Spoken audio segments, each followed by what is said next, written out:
Okay, Julia, you ready? I'm ready, sort of. Sort of.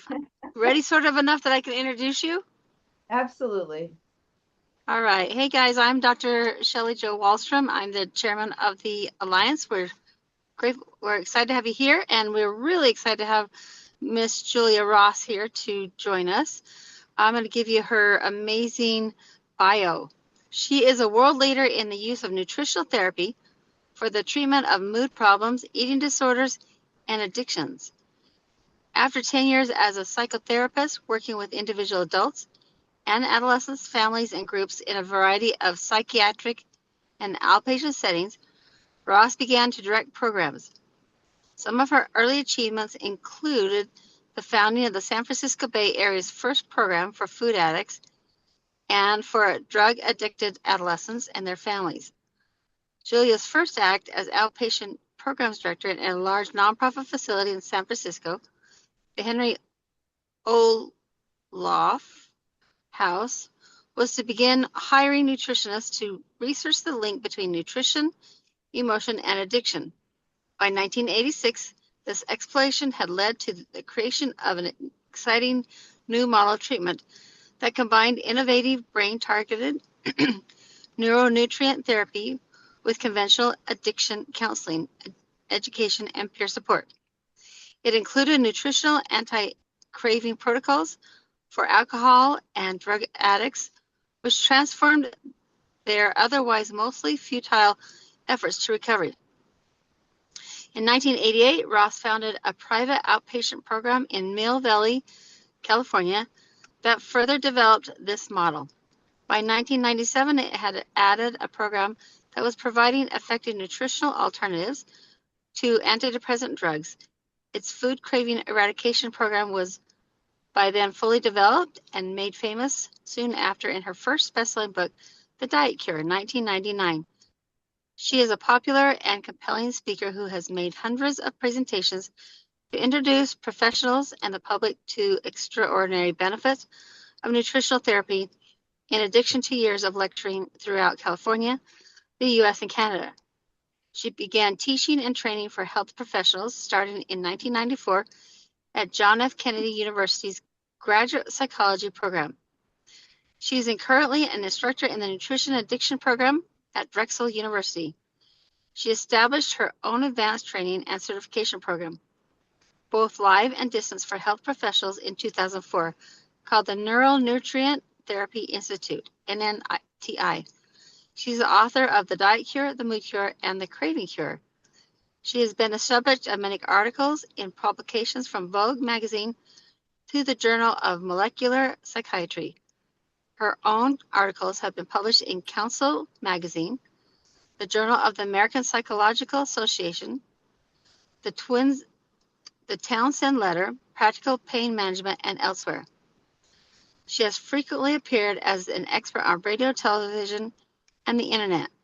An NBC special on the mood cure's approach to depression was aired several times throughout the U.S., and a CBN special on how amino acid therapies eliminate food cravings generated 50,000 calls to the producers. Julia is now the director of the Craving Cure Virtual Clinic and the Neuronutrient Therapy Institute, based Mill Valley, California. And I was introduced to Julia, to your book back in 2017 when I was myself looking for answers to help my daughter who was struggling with meth addiction. When I read her book, I said to myself, now that's one lady I want to meet one day. And very lucky and fortunately, I have been able to spend much time with Julia, and now I get to call her my friend. So I'm so happy to have you here, Julia, and excited to hear what you have to teach us. Me too. Well, thank you so much, Shelley Jo, for reading that overdressed, over-detailed intro. I promise to get you a shorter one next time. I love it. Okay. Well, I'm very glad to be with you today, and I hope that this will be a collaboration although as usual, I probably have more to say than we have time for. But the title and one of the purposes of uh, today's meeting is to talk about what's happened since the Kennedy camp and the Make America Healthy Again movement asked me to become the head of the National Institute on Alcohol Abuse and Addiction last November. So we've had a little over a year now of waiting for me to hear from somebody. Just when I said, no, I can't do that. I'm a terrible administrator. And really, I could not handle a bureaucracy of that size and that age and that uselessness, frankly. Yeah, I really recommended that they shut it down. We know how effective our methods for treating alcohol have been. The numbers just continue to grow. And in terms of the National Institute on Drug Addiction, there's been no change. So basically, in spite of the fact that Secretary Kennedy himself is a recovering addict and is passionate about finding new approaches to addiction, there's been no progress and no mention even of the addiction fighting apparatus that exists already or anything that might replace it or be added to it. And none of us have heard from anyone there yet. So when I said I want this to be a collaboration, I want you to all be thinking and talking to everyone you know about, do you know anybody in the Health and Human Services world that we can get started with? And certainly we have everything in common with them, but they need to find that out. We know that nutrition is the answer to all of the addictions and much of the mood distress that is epidemic now in this country. I'm going to talk quite a bit about addiction, but I'm going to focus primarily on food addiction because there's been a lot of conversation about that. When the food guidelines came out last month, or was it earlier this month? Yeah. Are you all aware of what they look like and how they compare with prior food guidelines? Let's just say that when they turned the guide, literally the picture of food that represents the guidelines on its head, that's exactly what they were doing. They were removing Twinkies from the apex of the pyramid, and it doesn't appear there at all anymore. So there were a lot of great things about it. And one of the really great things was that it's only 8 pages long and that it's large type and in very nicely spaced boxes. So don't be intimidated by actually reading the guidelines, it was a punishment until this year. And this year it's intended for, a 15-year-old, 10-year-old even, to grasp. Apparently, Secretary Kennedy was involved at every step of the way. And in fact, the night before, he was up all night. And his last project was to decide to change the color background to the pyramid.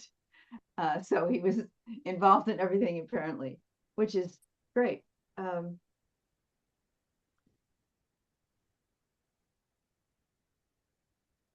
The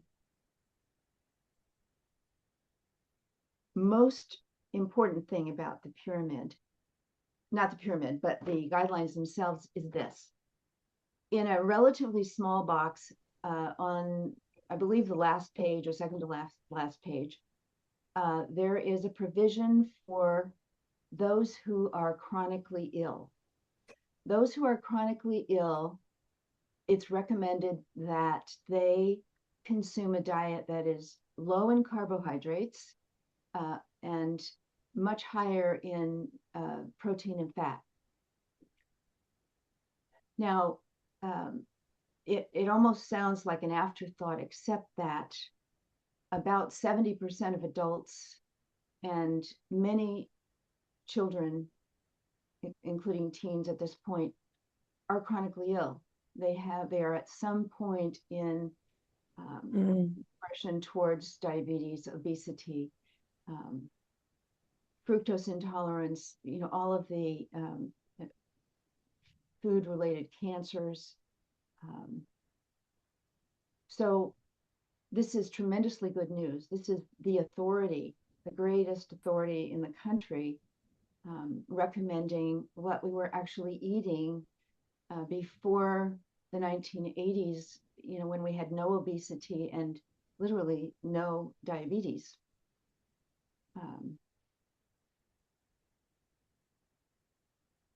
I was just looking at a documentary that was focused on the period between 1950 and 1970. And even I was astonished at the slenderness of almost everyone. In fact, I was thinking, are they getting enough to eat? We're so skewed now in terms of what we think is normal compared to the prevailing obesity that we don't even remember. Those of us who were even around don't remember. So I encourage you to look at images of large groups, really in any country of the world, but particularly here, it's so remarkable. So we have this diet established for anyone who's in ill health, and that's the majority of the population. And the question that we are the experts in answering, that I'd like to talk about a lot today with you, is why aren't they going to be able to follow it? What's the power of the guideline? The power of the guideline is the government imprimatur. This is it. This is what it's supposed to be. But how many people are surprised that junk food isn't on it anymore? How many people are surprised that chronic illness should not be fed by junk food? So really, one of the very interesting things was that there were remarks given by a number of Kennedy's associates who'd been involved in producing the new guidelines. And one of them is a physician named Marty Makary.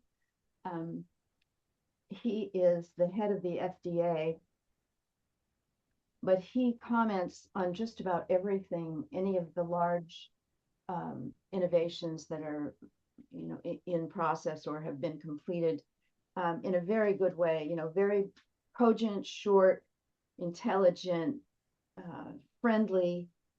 He's just written a book called Blind Spots. And it's his third book. He writes very well. And he doesn't linger too long on any topic. He covers a lot of ground in a very interesting way, and mentions addiction in various ways throughout. But what he said in his very short remarks about the food guidelines, the dietary guidelines, was this.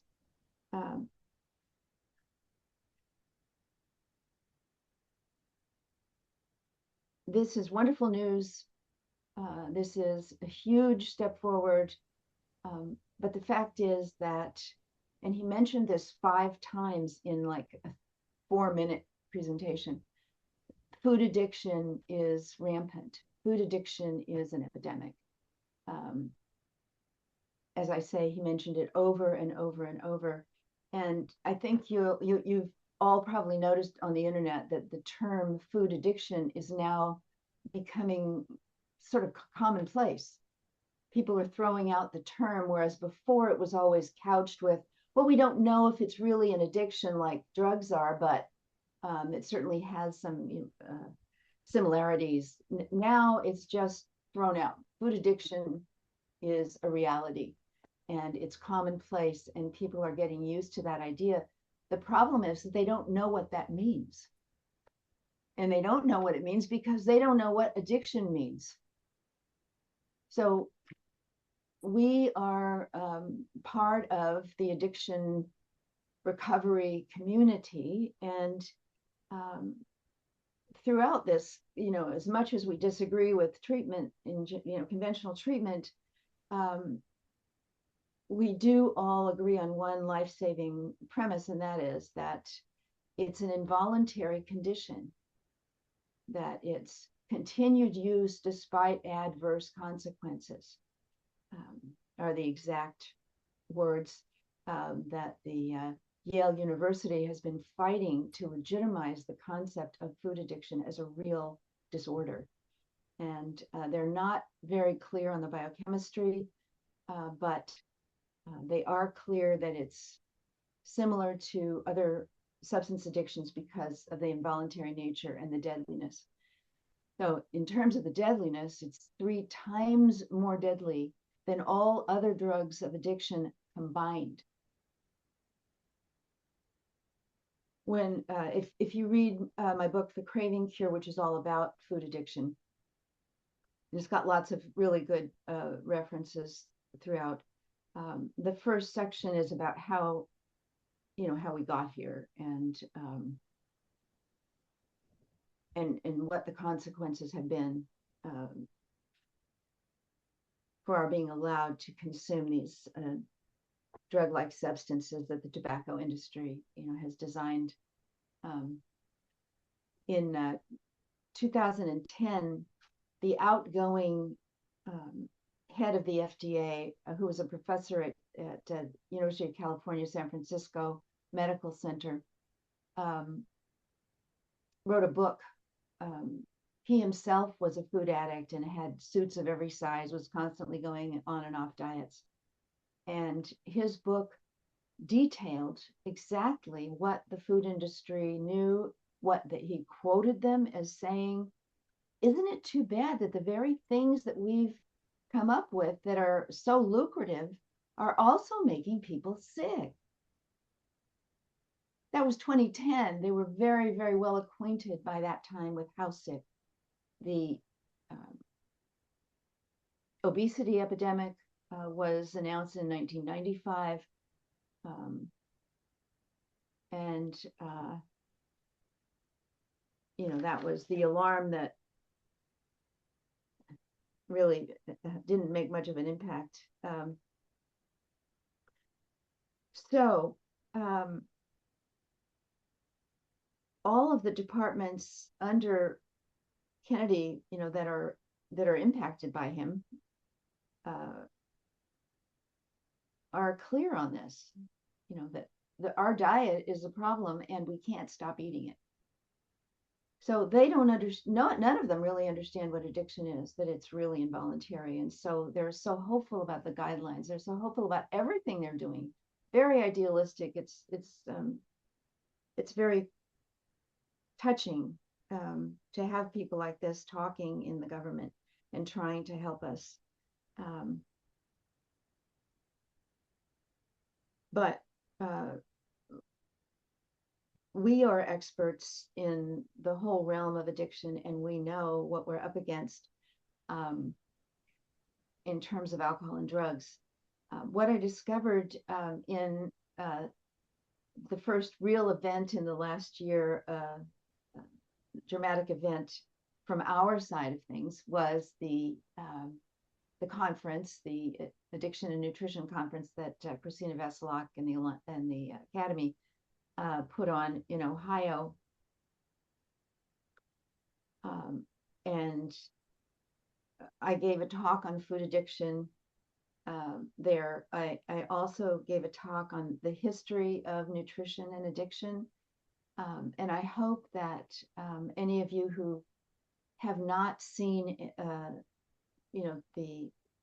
those presentations and others from the conference will get a look and let us know at the Alliance if you have any trouble um, getting a look at any of the presentations. I'm sure that Christina would be very helpful in getting them to you. Before I gave my presentation on food addiction, I asked the following question of the audience, and I'm going to ask it of you because it may be the first step for many of you. How many of you have experienced in the past or currently an inability to stop eating foods that you know are harmful? Now, when I say that, sugar is harmful, in large amounts. So I don't mean you have a dessert once in a while.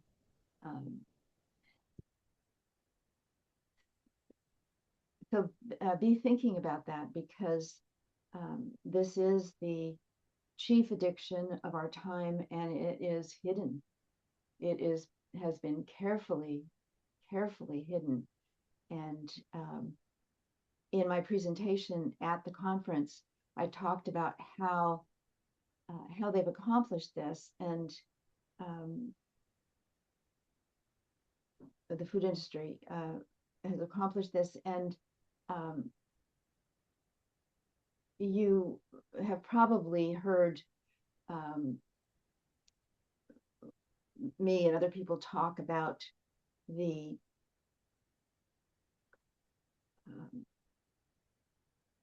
failure of antidepressants in 1987 when Prozac was first released, the first SSRI. It didn't sell. They weren't going to get their money back that they put into developing the drug. And that was because the psychiatric community knew about tryptophan, the amino acid tryptophan. It was very widely used at that time. It was the only nutrient they knew about. Know anything about diet, no other nutrients, but they knew about tryptophan, and they were recommending it and using it and being touted as heroes by their patients because they could sleep and their depression, without using the antidepressants that were available before Prozac, was much relieved. So what happened was, and this is something that I go into detail about in the history, that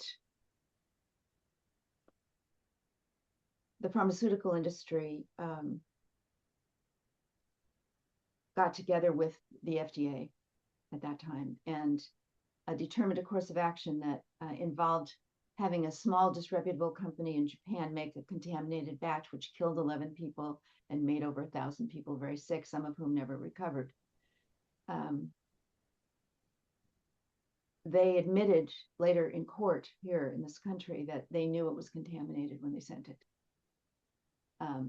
At the time, however, that was hidden, and the pharmaceutical industry insisted that tryptophan was the problem, that there was something endemic in tryptophan as a supplement, that it was just never going to be safe. Didn't matter who made it. And fortunately, one of our great heroes, I talk about at length in my presentation, a pioneer in amino acid supplementation, Don Tyson, the owner of Monteith, which just sells amino acids essentially, came to the final meeting. They didn't know he was there. And he brought samples of pure tryptophan and samples of the contaminated tryptophan. And the people at the Mayo Clinic and elsewhere didn't know that they were different. They thought at that point that all tryptophan was contaminated, it should be banned forever worldwide. And when they got these samples, they refused to let that happen. And the government was not able to ban it forever, but it banned it for 15 years.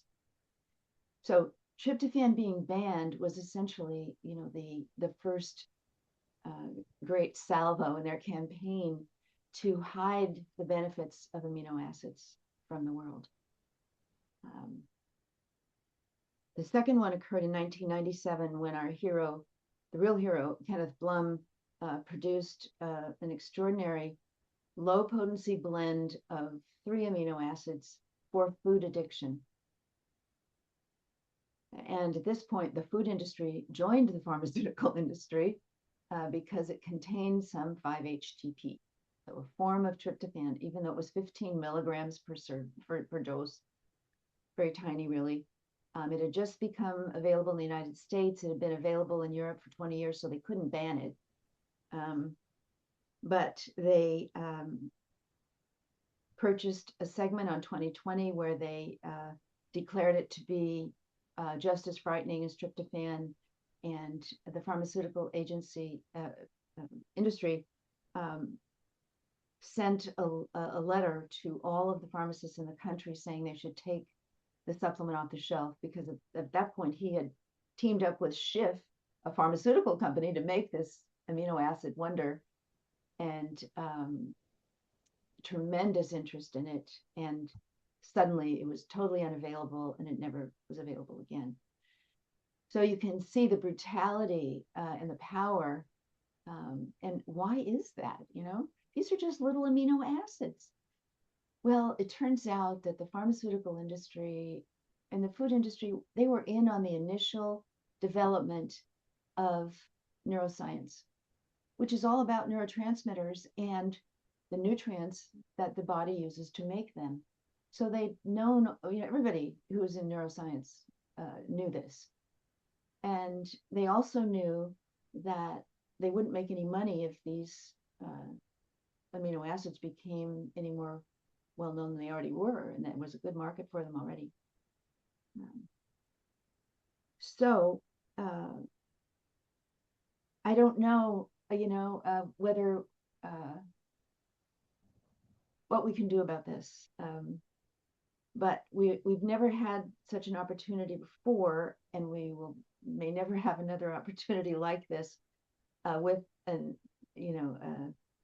Health and Human Services chief like Kennedy and his colleagues like Macquarie.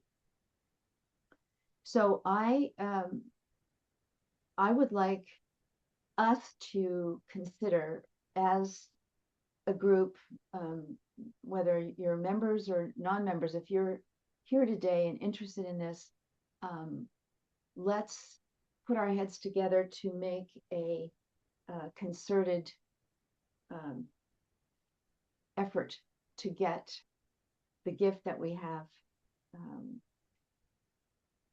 passed on as it should be. I've already spoken to Mitch and to the Alliance board, and I would like to join forces and go to Washington, meet with everyone while we're there. They make appointments, and I think to nonprofits, groups of people that are more likely to allot some time and effort. But between us, there may be other contacts that will bear fruit for getting this information to the fore. One of the things that happened this year, well, it wasn't this year, but we found out about it this year, was that hero Kenneth Blum, for the first time in decades, has come out with a study on amino acids, and this time it's amino acids for opiate addiction recovery.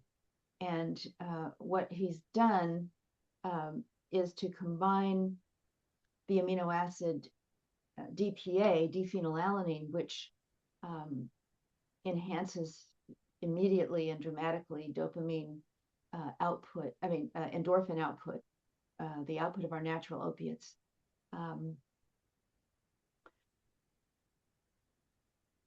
He's combined that with in an intravenous infusion process with NAD, which is really the magic detoxification withdrawal remedy. And we've known this since the 60s when an addiction physician in the Seattle area did studies on several hundred people using NAD to help them detox with miraculous results. And that work, he then died in the mid 60s, but that work was taken up by Dr. Hitt, who planted a detox facility that was world famous until, what was it, 10 years that he died, 10 years ago that he died, but doing IV NAD plus amino acids for addictions of all kinds. And I went down, I referred lots of people there once I heard about the success of this process, which only took a week, 6 days actually, for most people. And once I knew about it, I started referring down there, and I finally went down there myself and spent some time with Dr. Hitt, and ended up sending him a woman, speaking of, intractable withdrawal, a woman who had been addicted to benzodiazepines for 25 years.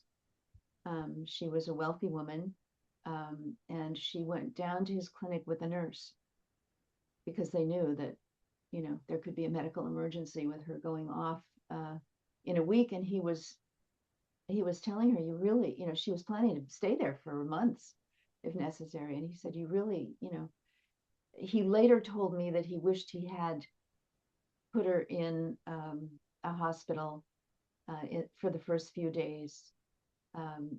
But she really didn't need it. I spoke to her every day. She was coherent and she was relatively comfortable. And at the end of 6 days, she was detoxified. And she was on a large amount of Xanax. So this combination of NAD to eliminate something that has become apparent in the addiction world now, and that is that withdrawal is becoming a widespread problem. It used to be that only if we had opiate addicts did we have to worry about it, and most of us weren't getting benzodiazepine addicts. Of course, we knew that was a problem with them, but we weren't getting it in the early days.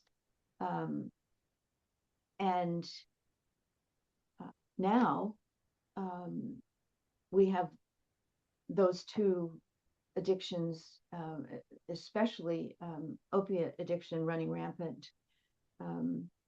And now we have such potent cannabis that the withdrawal is almost equally uncomfortable. And one of the inroads that we have made in the MAHA movement is that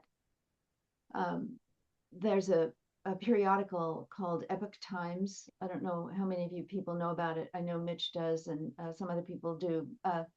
It's something, if you're on the radar of MAHA at all, that you get notices of articles that they have published, and they publish very extensive, thoughtful articles. And one of their unusual interests is the downside of cannabis and the addictive potential. And this week,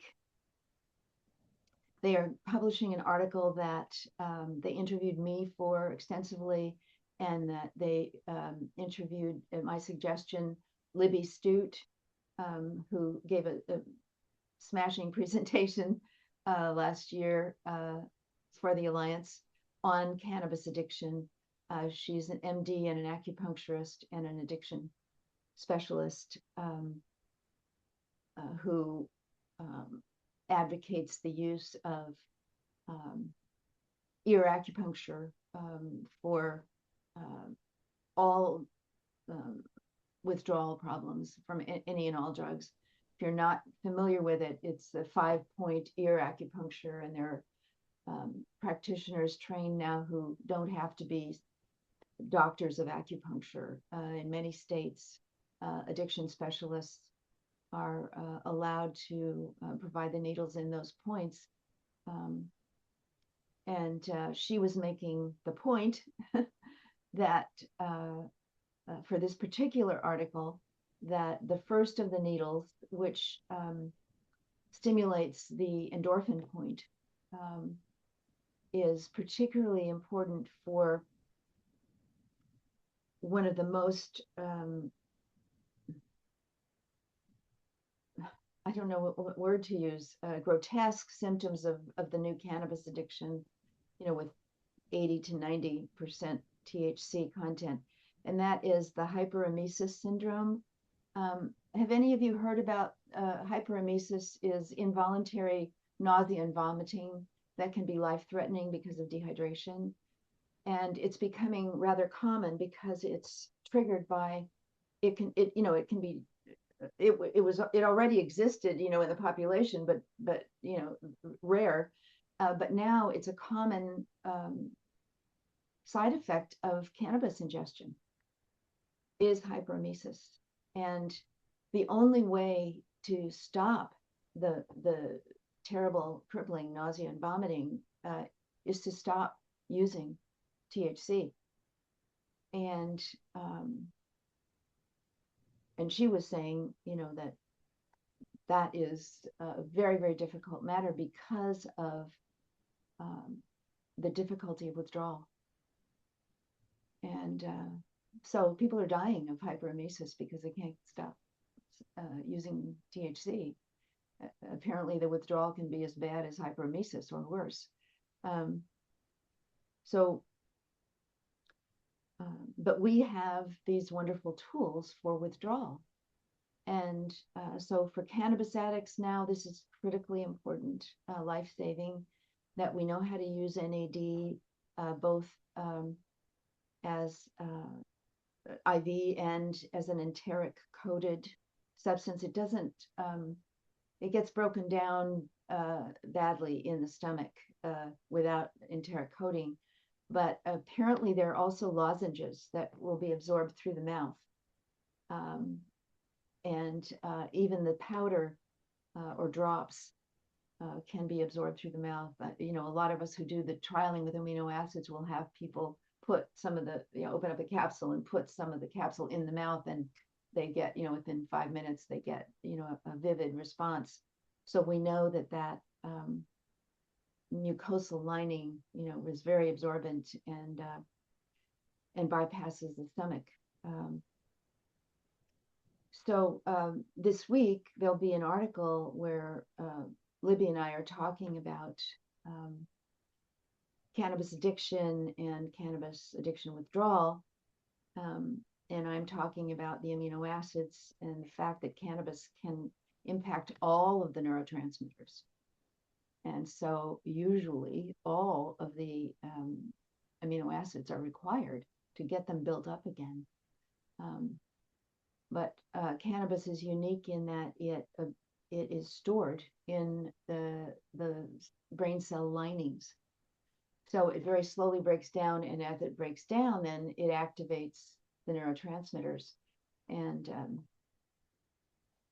one of the reasons that a lot of recovering cannabis addicts have always talked about having very vivid dreams of in recovery of using pot is because at those points it is breaking down and their body is having, getting a high basically from the stored THC.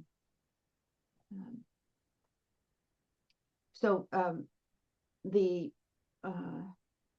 journalist who did this story is also interested in doing stories more broadly on addiction, and they're extremely interested in any nutritional approaches to any illness, but particularly this possibility with addiction.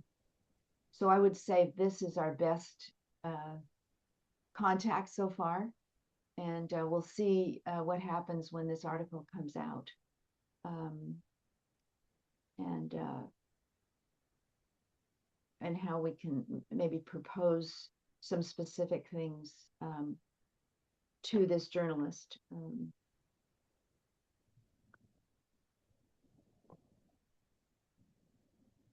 One of the things I wanted to say was, speaking of Xanax addiction and withdrawal, um,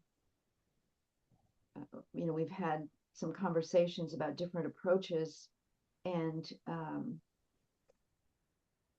I wanted to say that just this last month,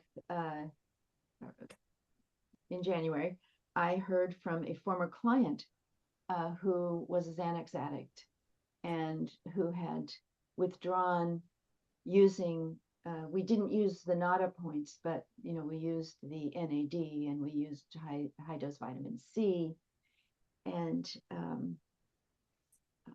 of course lots of GABA, and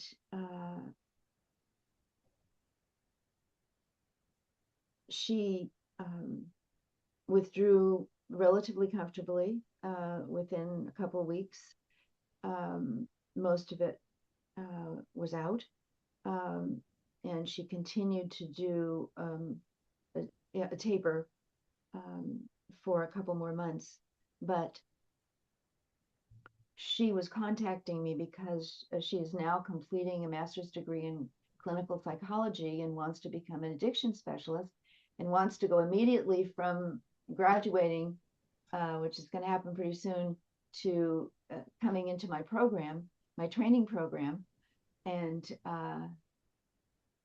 in fact, she's taking the prerequisite food fundamentals course while she's finishing up her master's. So don't be afraid of Xanax or any of the other benzos. You can work with them, and initially we thought it had to be done IV, but subsequently we found that it doesn't. That oral withdrawal works quite well.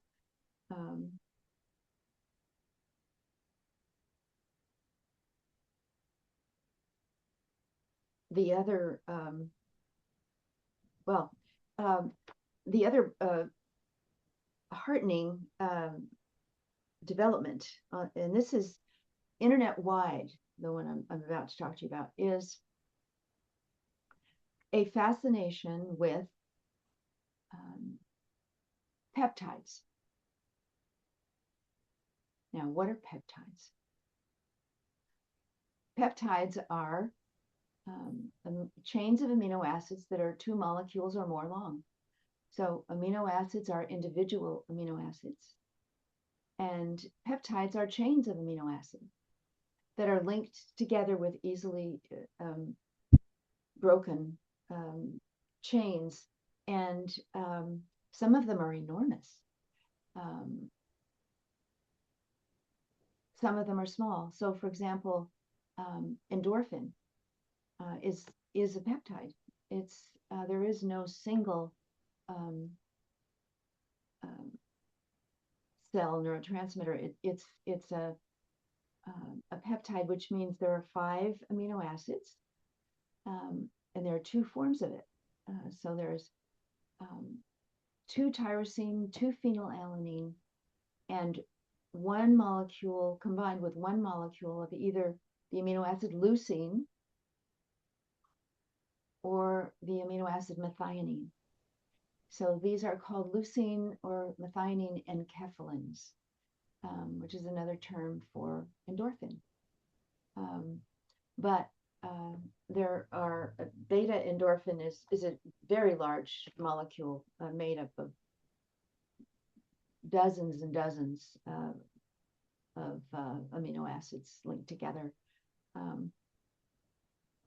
So why am I talking about this? Because if you type into YouTube peptides, you will get inundated with information about how to use these clusters of amino acids. But they almost, they use the word amino acids, but very rarely You only hear peptide. They don't even know that amino acids by themselves are wildly potent and incredibly healing. Um, the most famous of the peptides is GLP-1, right? That is a cluster of 13 amino acids. There are 33 amino acids total, so there's several, two or three of many of the amino acids to compose it. So the body makes it. The body makes Ozempic, basically. Ozempic is a copy of one of the magical things that the body makes out of amino acids. Basically, it makes everything out of, including bone, out of amino acids. We have the body is, largely composed of water, but aside from that, amino acids are the primary constituent of every real tissue. Um, so,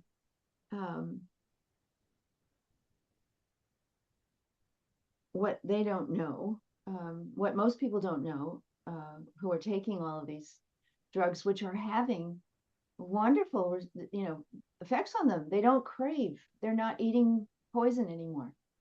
That isn't exactly true. I mean, but they don't overeat it. I've witnessed people trying to eat real food and being unable to, but being able to eat a serving of dessert. But they can't eat more than a serving. So it's very destructive in that it prevents them from eating. And we know that most of the people with diabetes are malnourished to begin with. They haven't been eating anything but refined carbohydrates for years, and now they're not eating anything. But because the peptides are so potent, they're comfortable, they're happy, they're at peace with the food and with their bodies. And so so the wonderful news is that if we eat enough protein, and get all the amino acids ingested on a regular basis and digested well, we make our own Ozempic. And that's why our work with food addiction is so effective, because we are feeding people what they need to make their own Ozempic, their own GLP-1. And there is a single amino acid that is, it's like Jupiter or something, so this gigantic healing entity. And it's just a single amino acid, and it's glutamine. So glutamine, in addition to all the other things that we know, the first thing probably the most common assumption about glutamine is that it levels blood sugar. It prevents the hypoglycemic crashes and the cravings for carbs that come with that. But in fact, in addition to that, because glutamine can be converted into glucose instantly. It's the most prolific amino acid in the body. And partly it's because if the cells run out of glucose and can't function, they can instantly be fueled by glutamine. Now, if that isn't, a miracle effect, now we have the fact that it is the trigger for the production of GLP-1. So without the signal from glutamine that the body needs more GLP-1, it's not made. And glutamine is the primary amino acid in Ozempic.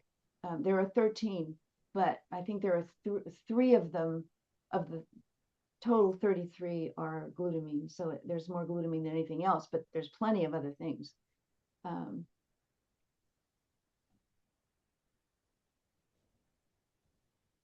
So the whole interest in peptides is like an inch away from a fascination with amino acids. We just have to get the word to the peptide people. Um, and I spoke to one very impressive woman who gets all of her peptides from Russia, actually, which is where they were developed as supplements in the first place. Um, and she said, and this is something that you read about with Ozempic and similar drugs, that if you do eat junk food, they don't work. They stop working. Um, and that she has had problems because she provides natural GLP-1 as a supplement. And these supplements are available online, and they're legal. Um, Peptide supplements are legal. They're under duress by the pharmaceutical industry, but they're still legal. At any rate, she said that it's a problem for her because they don't get rid of all cravings, and so it slows down their benefits. And then she said, and actually, I myself have trouble staying away from sugar, and I've noticed the same thing, that my peptides for me don't work as well. Um, So they need us, and we need their notoriety. Mark Hyman is very, very deeply entrenched in learning about it, and um, he had a very interesting interview with probably the most accomplished of the physicians who are using peptides. His name is Edwin Lee, Lee. He's an endocrinologist who has a practice in Florida, and he's written a book, but it's only available through his office or for $100 on Amazon. So I haven't been able to get it, but he's a delightful man with lots and lots of experience. And it was interesting to watch Hyman, who's used to being the super expert, you know, uh, bowing to the expertise of this guy in their interview. If you know Josh Axe, he's a chiropractor who's been very influential in terms of nutrition and holistic health for a couple of decades at least. He himself was very badly injured in a sports accident. He's a jock. Um, and it was only a peptide that is specifically for healing the spine that he was able to recover. And so he gives kind of a tutorial on peptides. So you can search on Josh Axe. It's a podcast, but it's just him. And he goes through, I think there are 7 or 8. So you get kind of he's mostly talking about, and most people are mostly talking about physical disabilities. Um, so I haven't heard anyone talk about the kinds of mood benefits that we get with the amino acids and the craving addiction relief that we get.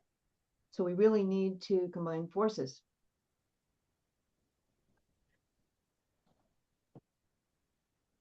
Um,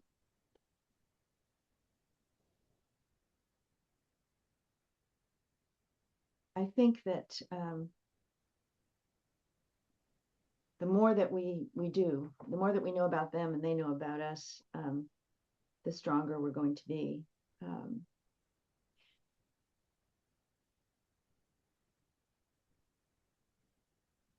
uh, I see that Salvatore is with us, and I wanted to um, correct an error that I may have inadvertently made when I was talking about in an earlier presentation.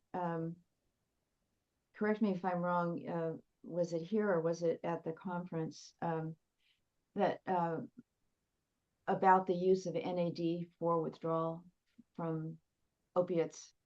Um, initially, and then from any other drugs that are, like now cannabis, and of course uh, drugs like Xanax. And the impression that he got from my presentation was that NAD was to be taken along with the aminos indefinitely.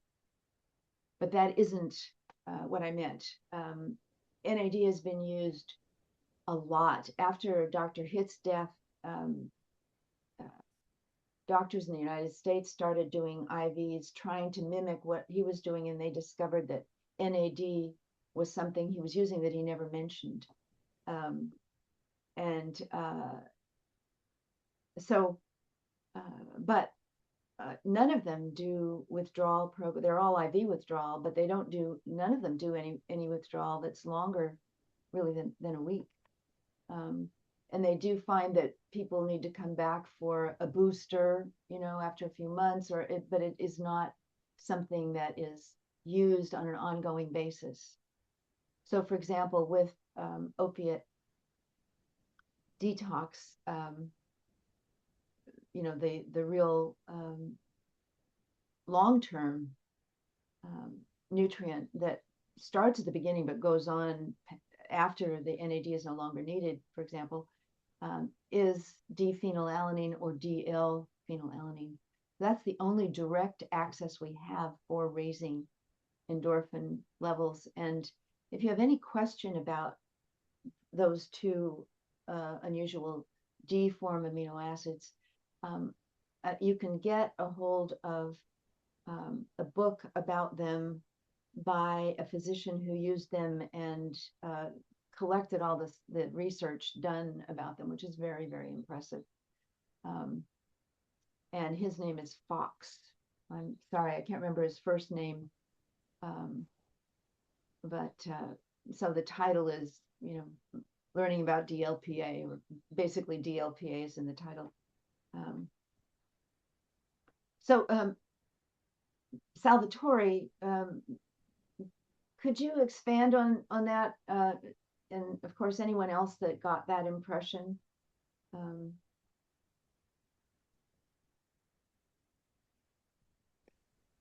Let me see if I can get this thing to work here for some reason. Oh, here we go. Okay. Hi, Julia. Hello, everybody. Here I am. There's some technical difficulty here with the sub-zero degrees. I think even the computer is slowing down. You're back from Florida. Yeah, I'm back in Ohio and back to 10 below here. Whoa. At least this morning. Now it's about 3 degrees. So heat wave. Well, you and I had a fascinating talk while you were in Florida, I guess it was, clearing this up.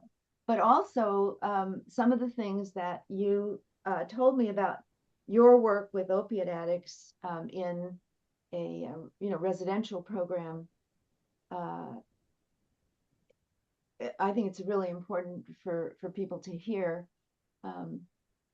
I get you probably haven't had a chance to see how your people do if they don't take the NAD after an initial.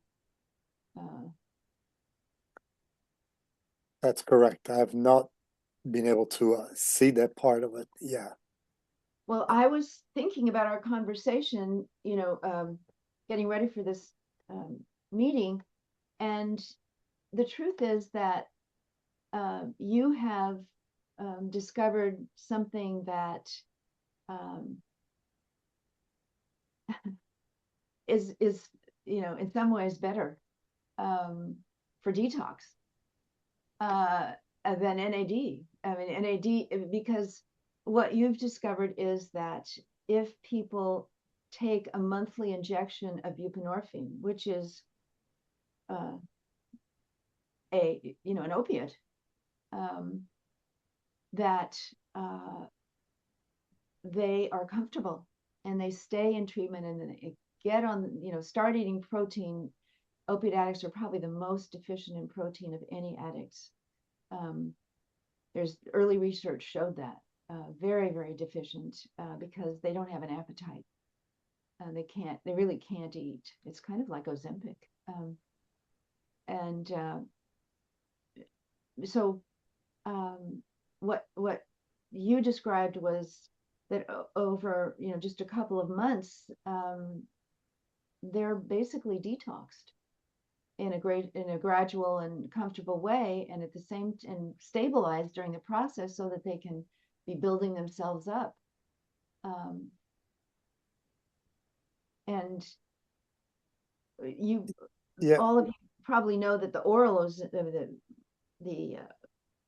the oral buprenorphine, which is Suboxone, basically combined buprenorphine plus naltrexone, is a huge profit center for doctors all over the country, and people are dependent on it. But then, can you talk a bit about how it's abused? The strips are.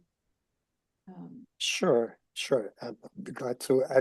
And it all started because in our sober living house, we are not allowing Suboxone simply because the way if they want it, if they're on Suboxone, when they come to us and apply for a program, we strongly encourage them that if they wanted to continue, just to go on Sublocade, and they can get the shot, and we get them off the Suboxone aspect because what we're finding out is that the Suboxone really encourages more or that addictive behavior in a sense that, they have the strip and I need to have a straight part. I'm just going to do a little bit or I'm just going to use it.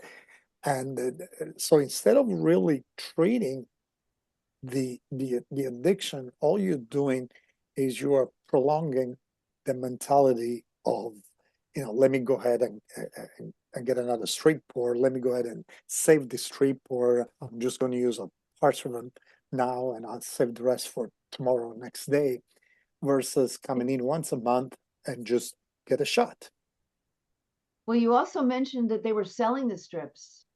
Of course, because what they do, I mean, you can do all sorts of things with the strips because you can sell it, you can, if you're taking something else and you want it camouflage there in your urine analysis, you can pretty much dip the strip in the urine. I mean, there's all sorts of things that they can do with the strip where if they come in and take a shot and it's administered to them once a month, then you are eliminating all this other possibility. And we'll Well, find out. and that their other option would be methadone, and we know that is a nightmare for people. Right. So this is And like nobody knows about this, and treatment well, programs don't want to do it because they don't make any money in aftercare, and then they don't get relapse. We used and to. in reality, all you need is a small level, like 100 milligrams instead of the 300 that they give for sublocating the shot, which a lot of times can cause nausea for a week to 2 weeks. So they are not going to be eating. They are, just like some of the other side effects that you see with other issues. But yeah, this too, like Julia say, a lot of people don't know about it, and it needs probably to be published more or at least talked about it. And this is a good group to start it since I look at these as being the grassroots of, what bigger things to come. Yeah. Well, so Sublocade is the name of the IV, and what you're saying now, have I got this right? That there are various strengths, and that the 100 milligrams is preferable to the higher doses, that it keeps them comfortable without giving them nausea or side effects. Right. Right. And And they really probably don't need 300. well, would you say that with 300 they would have a withdrawal if they didn't get another shot right away? Well, it starts the cycle all over again. So yes, there is some dependency again. Yes. Versus with With 100, after a while, they feel so comfortable that sometimes they don't even unless they look at the schedule or something, they don't even remember that, oh gee, today I should stop and get my shot, because it weans them off on their own without going through all the other uh, all the other way of winning them off, if it makes sense. Yes, it makes sense. And this is one of the, this is really why we have our alliance, why we are allied, so that we can share this kind of information. I mean, I practically fell over when Salvatore was telling me about the process that he had developed. And now he doesn't have to spend money on NAD because he's withdrawing. Well, it'll be interesting to see if they're not on NAD, whether they're still as comfortable on your 100 milligram And sublocade. they seem to be, at least the ones that they are in a sober living homes, that it's in a semi-controlled environment. They seem to be very, very comfortable with it. But they're going out in the day, aren't they? Or They're are going they? out in the day. Yes. Yeah. They're allowed to go out in the day. A lot of them work. But in the evening, they have to be there. And of course, they go through testing all the time. So we know if there is any other substance that it's coming in, that they've been exposed to it. Plus, there is a house manager that checks their room, checks their belongings. So it's not like just because you go out, you're going to sneak something in, or you're going to try to sneak something in. Well, but it's a further testament of the value of what you're giving them, that they can go out and not slip, because Right. they're, they see, it's available everywhere. And mentally too, it gets them off that mentality of, I gotta have it. Let me go get another Right. another strip or another piece, or because it always got to start with the mind to put that at ease. And then in my case, I always like to say that the body will always follow the mind. So once you get the mind at rest, then your body eventually is going to follow it. Well, thank you for helping me with this. So, is there anybody that would like to add to or ask questions, or take off on anything that we've talked about already? Hey, Julia, I just have a little comment because I've become extremely interested in the peptides. And so I've started studying, and the best way that I said, well, what does it have to do with amino acids? Because if it's going to help, I want to know how they can help. The answer was the amino acids is the raw ingredient. The peptide is the messenger that moves it. So that was what I've learned recently, and I thought that was interesting that they do work together. So if we can figure out how to utilize. No, they don't work together. Their peptides are just amino acids. That's all they are. They're just linked in a particular. Right. Yeah, no, I didn't mean that, but they're smaller, but they can be utilized to help strengthen the amino acids, or the amino acids strengthen the peptides. Well, the peptides are made up of amino acids. There wouldn't be a peptide if there wasn't amino acids. But you're basically saying, in what way are the individual amino acids valuable if you can combine them and they get even better? And that's why I made the point that except for the relief of food cravings with Ozempic and GLP-1, the natural peptide version of it, they don't make claims about mood and cravings.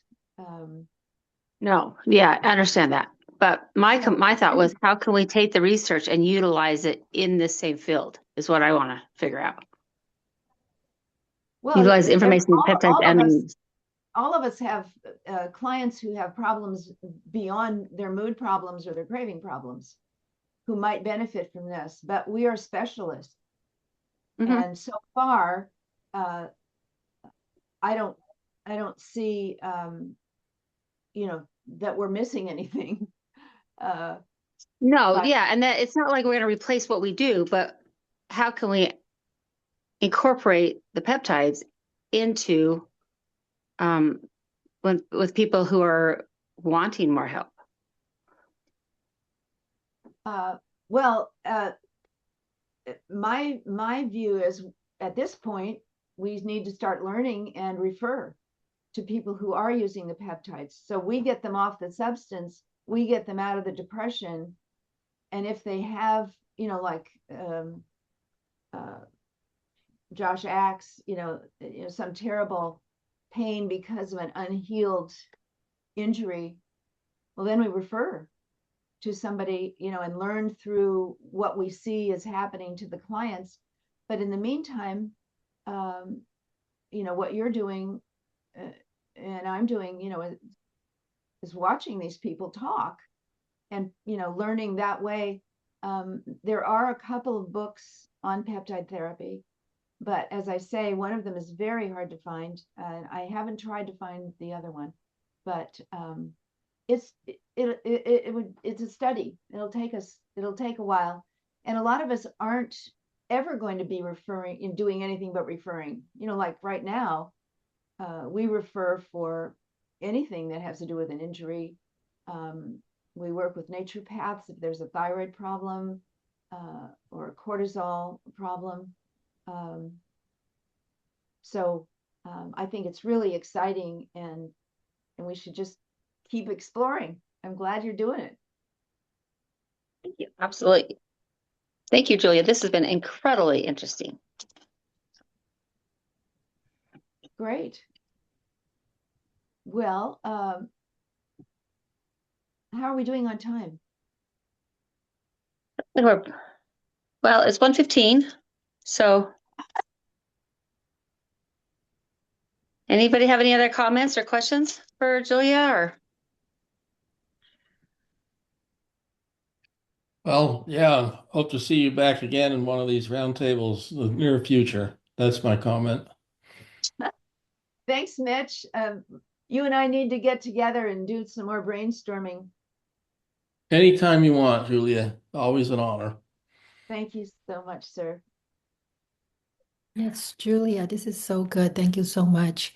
Will there be a replay? I missed some of it because I had some phone calls. Yes, the And replay will be on the Alliance website. You mentioned about IV therapy. Um, have you heard about Niagen? Niagen. No. Is it a form of niacin? It's a form of NAD plus. I Uh-huh. Yeah, recently a mom whose son is also on the same medication, one of the same medication as my son, is going to a IV, therapy place, and her son Uh-huh. is getting Niagen. And they said that's like supposed to be even better than the NAD plus. So I'm very curious about the IV therapy for my son because he's on 3 antipsychotics and one mood stabilizer. So he's not looking to withdraw from those drugs? Oh, I'm looking to taper him off. It's just he's on such high doses, Uh-huh. and I just really want to be careful. And I don't know, like some people warned me and said, "Oh, you got to be careful that he shouldn't be on too many supplements." And like we can't, we're kind of limited because of all the meds that he's on. He can't really use a lot of the amino acids. He can use glutamine, and theanine works really, really well. But I haven't even been able to use tyrosine yet. Well, some of the amino acids are not appropriate for someone who's dealing with psychosis. Um, so I'm glad you're being very careful. Um, I'm sorry that he's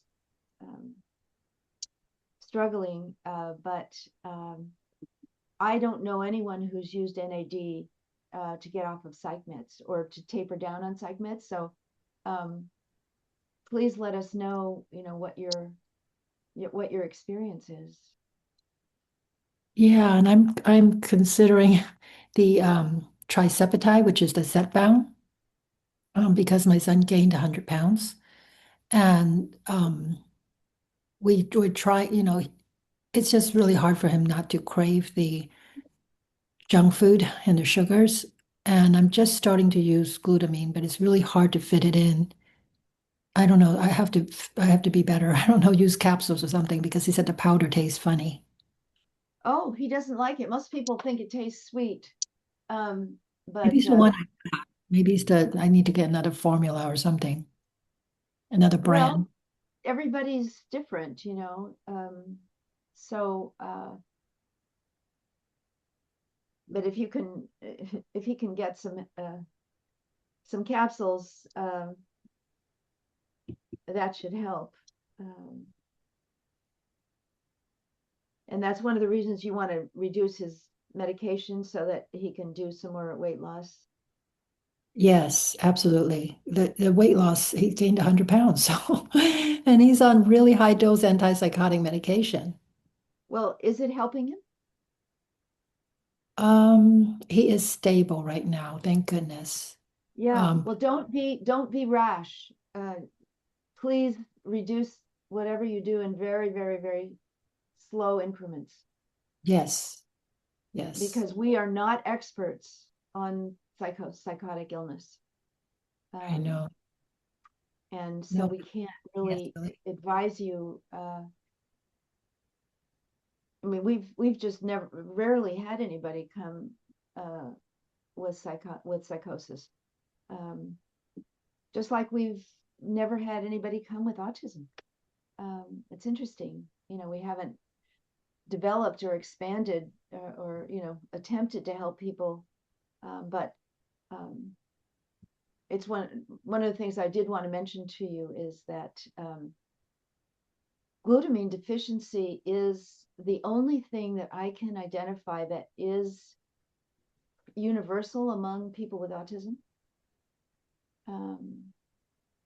So if any of you are working with autism, a little experimentation, but autistic people are so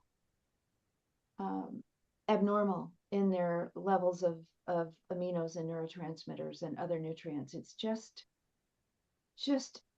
a thicket of weeds, just trying to figure out what is safe to give them is really really a challenge. I do have a colleague who's a homeopath and is having good benefit with homeopathy. Are you, Salvatore, working with autism with Oh, homeopathy? he doesn't, my son doesn't have autism. He has schizophrenia diagnosis, but I it's know. very, I'm switching topics. oh, sorry. It's okay.